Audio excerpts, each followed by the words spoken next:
In yesterday's video, we talked about optimizing our website for lead generation in time for the holidays. We went over how to do that step by step and the types of information that should and should not be included on your website. Today, we're going to talk about one of the most effective methods for getting people to go to the website, to drive traffic to that website, and that is email marketing.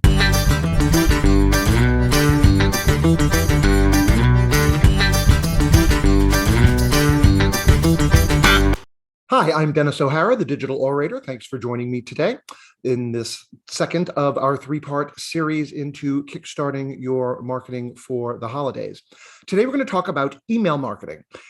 Why do we put so much emphasis on email marketing? I am a certified constant contact partner, and so the only reason I am one of those, though, is because I know that it works, because it's worked for me and it works for a bunch of companies that I work with. So let's talk about getting started with email marketing if you're not yet. Email marketing continues to outperform other digital marketing channels, including social media and paid search.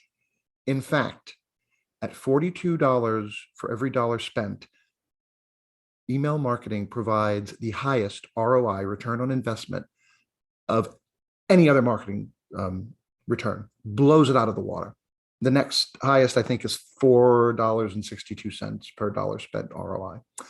So yes, and if you don't believe me, that's from Forbes, actually came up with that statistic, and I don't expect you to take my word for it. Independently verify it. If you're already using an email marketing program, calculate your profits as far as using email versus not using email, and see if you can match that $42 ROI. Anyway, it's so we'll just hop right in. If you're not yet familiar with email marketing, here's how to get started. The first thing, as with any marketing program, is you have to decide how you're going to physically manage it. Used to be, when email marketing was in its infancy, you could keep your contacts in an Excel spreadsheet, and then when you're ready to send an email, you just dump them into the BCC field of Outlook email or whatever mail client that you use. Nowadays, you're going to fall so far behind the eight ball if you do it that way. You'll never hit that $42 ROI target. You need a professional email marketing service provider.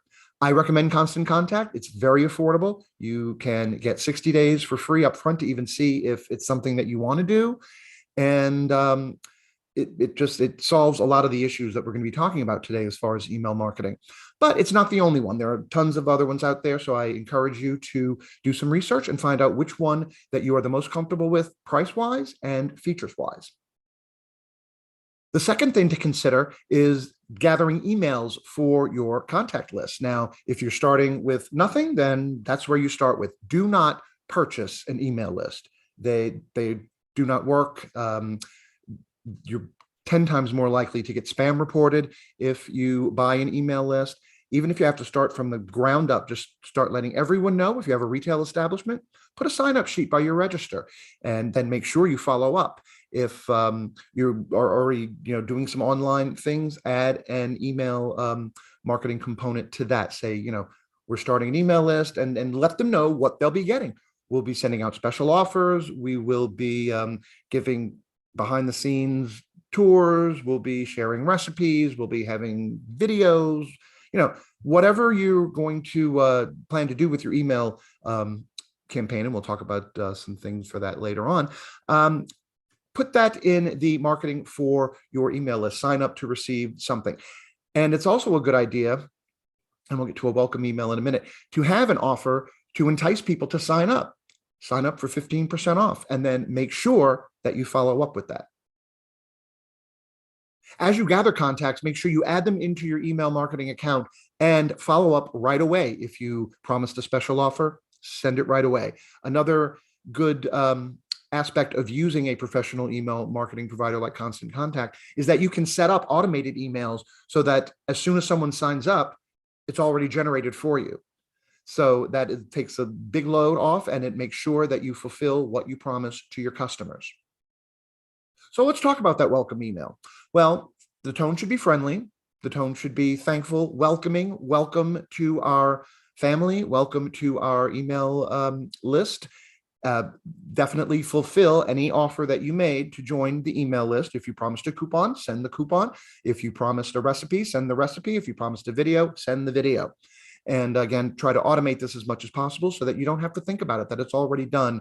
And when you gather the email addresses. For ongoing communications, you're going to want to set up an email template that has your logo. If you have a tagline that you use, it should include a QR code to your website. And then that should be the sort of basis for every email that you send, so that when someone sees that format, they think of you. A lot of skills you'll continue to develop as you start to send out more emails, but one of the first things you want to try to master is writing persuasive copy.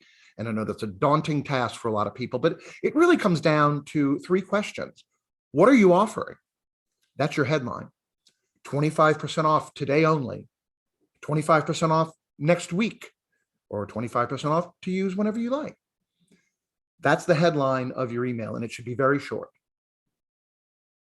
How will it help the reader? That's the next question you want to ask.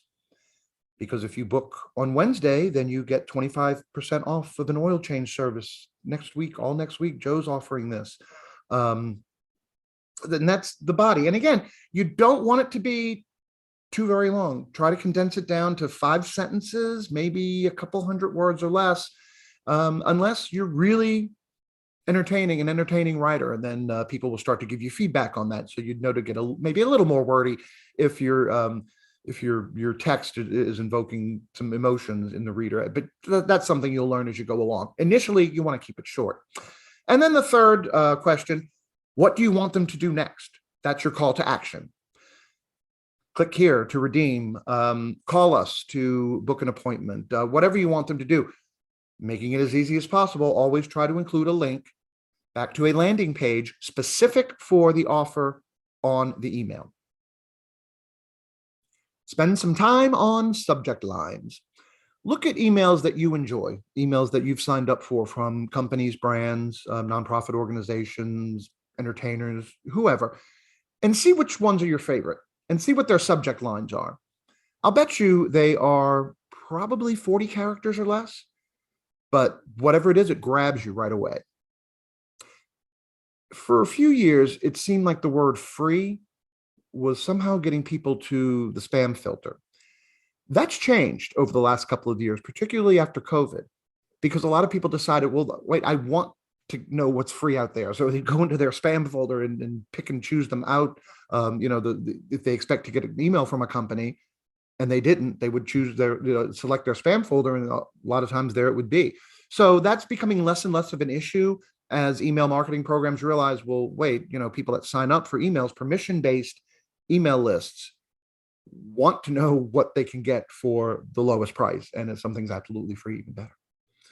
So you can use the word free, use the word special, use the word exclusive, anything that you can do to make it feel as though opening this email is going to help me in some way.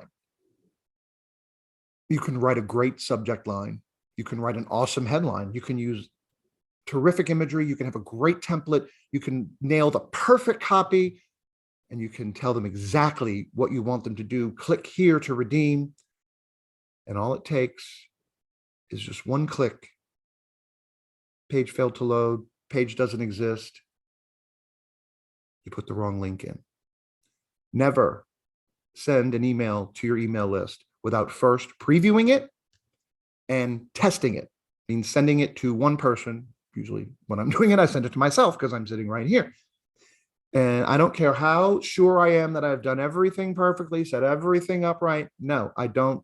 Each individual email we send, I send a copy to myself. I click all the links. I make sure that they go exactly where they say they go, including the social media, permalinks down at the bottom. Click each one of them every single time.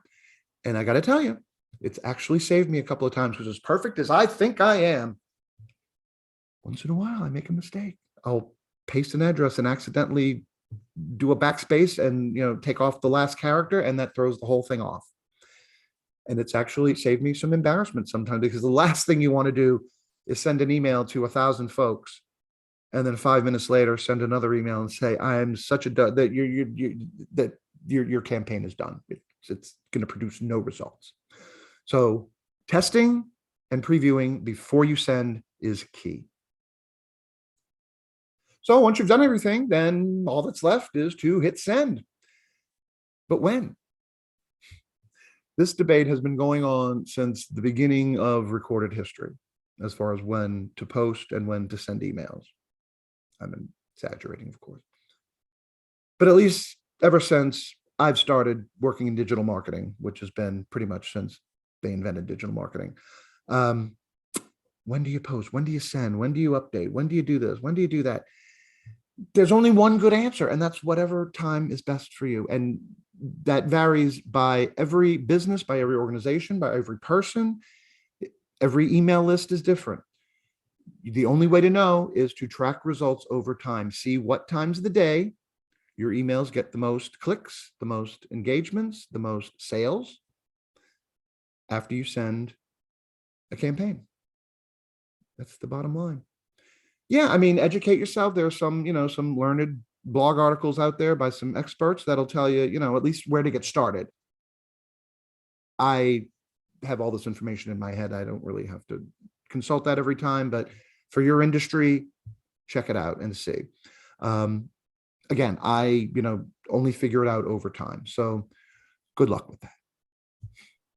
And finally, it's important to track your results. Make sure you're hitting as close to that $42 ROI as you possibly can with your email list. And again, Constant Contact provides analytics, and I'm sure most other email marketing services do as well. And so learn how to read them. Make sure you read them and make sure you understand what they say and how you compare to the industry average. I'm happy to say my clients consistently see a higher than industry average return on their email campaigns. So things are working. I can attest to it that email marketing is for you. I hope you found this time productive and beneficial, and that you will soon start seeing good results on your email marketing. My name is Dennis O'Hara. I'm the Digital Orator. Thank you for joining me today. I hope everyone's starting to get their websites optimized and getting ready to tackle email marketing. Tomorrow, there is one more video in this series, and we're going to discuss social media and how it plays a role in all of this. And while social media does have a lower ROI than email marketing, it does play a key role in driving people to sign up for your email list and driving traffic to your website and specific products that they may be interested in. So stay tuned for that. It will come out on Wednesday morning, and I hope everyone's having a great Thanksgiving. And please comment if you have any questions or get in touch with me privately. My website will be below in the description. And please give a thumbs up on this video and subscribe to my channel. Content comes out weekly.